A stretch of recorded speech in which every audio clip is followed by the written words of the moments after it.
Welcome to my mini blogs. তো চাব পাৰে এতিয়া মই ধুনীয়াকৈ যাবলৈ লৈছোঁ আৰু বেক চাইডে আছে কিতাপ পত্ৰ মোৰ ভাইটিৰ আৰু চুলিটো বহুত লাম্বা হৈ গৈছে, কাটি দিম নে নিদিম ভাবি চাওঁ এবাৰ। আহি পাই গ'লোঁ চব্জিৰ দোকানত, মানে কৃষ্ণৰ দোকানত, মানে চুকুৰালি দোকানত পাই গ'লোঁ। আমি সন্ধিয়া হ'লে মানে ইয়াতে চবেই আড্ডা দিওঁ। এতিয়া ওচৰতে মানে শনি মন্দিৰত পূজা চলি আছে, তো তাতে যাম এতিয়া। তো বলক মোৰ লগত এতিয়া যাওঁ। এতিয়া মন্দিৰত আহি পাই গ'লোঁ আৰু মানুহবোৰ চাওক ধুনীয়াকৈ পূজা চূজা কৰি আছে। আমি পূজা চূজা কৰিলোঁ অলপ আৰু মন্দিৰৰ মেইন ৰোডৰ কাষতে। আপোনালোকে যদি ৰাস্তা দিগি আহে এবাৰ খাই কৰি যাব।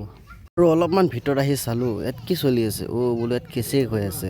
ত' সেইবাবে আমি ভাবিলোঁ অলপমান খিচিৰি খাই যাওঁ, যিহেতু ভগৱানৰ প্ৰসাদ। চ' আমি পূৰা ডিছ লৈ মেলি খাবলৈ লৈছোঁ এতিয়া। ত' খাই কিনে কৈ আছোঁ কেনেকুৱা লাগিছে।